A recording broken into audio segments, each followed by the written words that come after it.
ಸ್ಟೇಜಿಗೆ ಹೋದಾಗ ಇಷ್ಟು ಮೈಕ್ ಬಂದಿಲ್ಲ.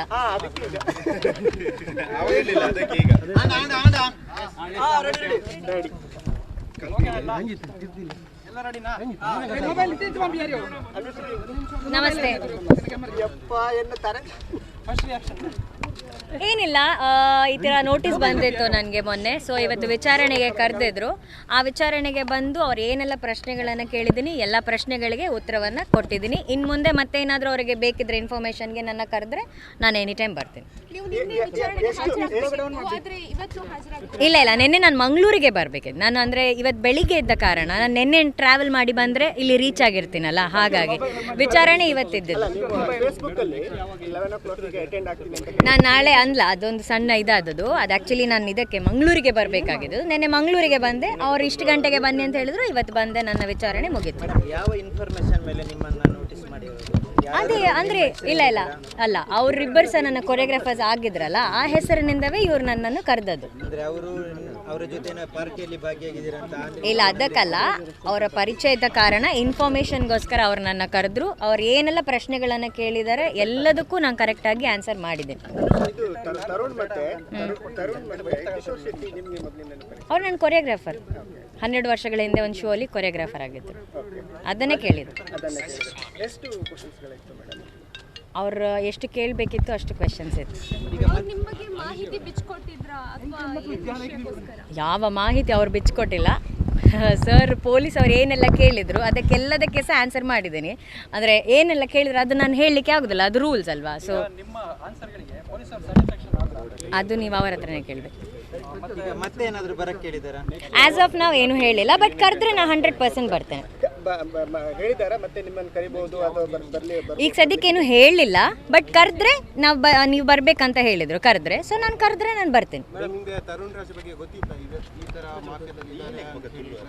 ಇಲ್ಲ, ಅದು ಅವ್ರು ಏನು ಪ್ರಶ್ನೆಗಳನ್ನ ಕೇಳಿದ್ರೆ ನಾನು ಅದಕ್ಕೆ ಉತ್ತರ ಕೊಟ್ಟಿದ್ದೆ. ನಾವು 12 ವರ್ಷಗಳ ಮುಂಚೆಂದು ಕೊರಿಯೋಗ್ರಾಫರ್ ಅವರು. ಆಗ ಅವ್ರು ಏನು ಮಾಡ್ತಿದ್ರು ನಮಗೆ ಐಡಿಯಾ ಇಲ್ಲ. ಅವರ ಜಾಸ್ತಿ ಪರಿಚಯ ಅಷ್ಟಿರಲಿಲ್ಲ.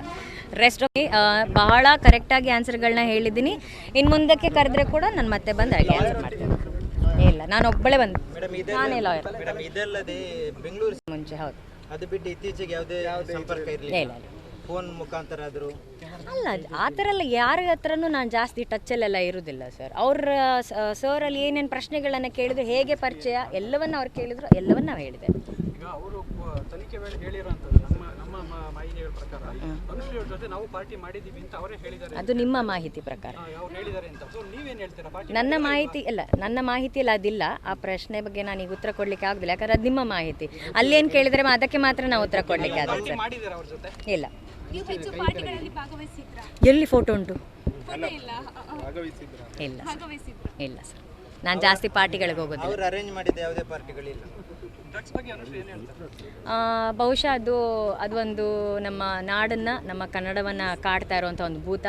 ಅದರ ರಿಲೇಟೆಡ್ ಬಹಳಷ್ಟು ಜನಕ್ಕೆ ಒಂದು ಇಮೇಜ್ಗೆ ಆಗಿರ್ಬೋದು, ಅವರ ಪರ್ಸ್ನಾಲಿಟಿ, ಅವ್ರ ಹೆಸರಿಗಾಗಿರ್ಬೋದು, ಸುಮ್ಮನೆ ಅನ್ನೆಸೆಸರಿ ತೊಂದರೆ ಆಗ್ತದೆ. ಅದು ದೂರ ಆಗಬೇಕಂತಲೇ ಇಷ್ಟೊಂದು ಪೊಲೀಸವರೆಲ್ಲ ಜವಾಬ್ದಾರಿನ ತೊಗೊಂಡು ಮಾಡ್ತಿದ್ದಾರೆ. ಒಬ್ಬ ಸಿಟಿಸನ್ ಆಗಿ ನಾನು ಹೇಗೆ ಅವ್ರಿಗೆ ಸಹಕಾರವನ್ನು ನೀಡ್ತಿದ್ದೇನೋ, ಎಲ್ಲರೂ ಆ ಸಹಕಾರವನ್ನು ಅವ್ರನ್ನ ನೀಡಿದಾಗ ಇದು ಖಂಡಿತವಾಗ್ಲೂ ನಮ್ಮ ನಾಡಿಂದ ಹೋಗುತ್ತೆ, ಕ್ಲೀನ್ ಸಿಟಿ ಆಗುತ್ತೆ. ಈಗ ಇದರಲ್ಲಿ ಡ್ರಗ್ಸ್ ಮಾಫಿಯಾದಲ್ಲಿ ತುಂಬಾ ಇದು ಸೌಂಡ್ ಮಾಡ್ತಾ ಇದೆ. ಅದ್ರ ಬಗ್ಗೆ ನಿಮ್ಗೆ ಹೆಂಗೆ ಅನ್ಸುತ್ತೆ? ಯಾಕಂದ್ರೆ ನೀವೆಲ್ಲ ಸ್ಯಾಂಡಲ್ವುಡ್ ಅಲ್ಲ, ಐ ಥಿಂಕ್ ಅದು ಒಳ್ಳೆ ಇನಿಷಿಯೇಟಿವ್ ಅಲ್ಲ ಸರ್. ಹೊರಗೆ ಅದು ಕ್ಲಿಯರ್ ಆದರೆ ನಮ್ಮ ಇದಕ್ಕೆ ಸಹ ಒಳ್ಳೆ ಹೆಸರು. ಯಾಕಂದರೆ ಕನ್ನಡ ಚಿತ್ರರಂಗದ ಬಗ್ಗೆ ಭಾರತೀಯ ಚಿತ್ರರಂಗದಲ್ಲಿ ಹೆಚ್ಚಿನ ಗೌರವ ಇದೆ. ಆ ಗೌರವ ಇನ್ನೂ ಉಳಿಬೇಕಂದ್ರೆ ಇದು ಅಕಸ್ಮಾತ್ ಇದ್ದಲ್ಲಿ ಅದು ಅವ್ರಿಗೆ ಗೊತ್ತಿರುತ್ತೆ. ಅದು ಕ್ಲಿಯರ್ ಆದರೆ ಅದು ನಮಗೂ ಒಳ್ಳೆಯದು, ನೋಡೋರ್ಗೂ ನಮ್ಮ ಬಗ್ಗೆ ಇನ್ನೂ ಗೌರವ ಹೆಚ್ಚಾಗುತ್ತೆ ಅಷ್ಟೇ. Thank you so much. Thank you.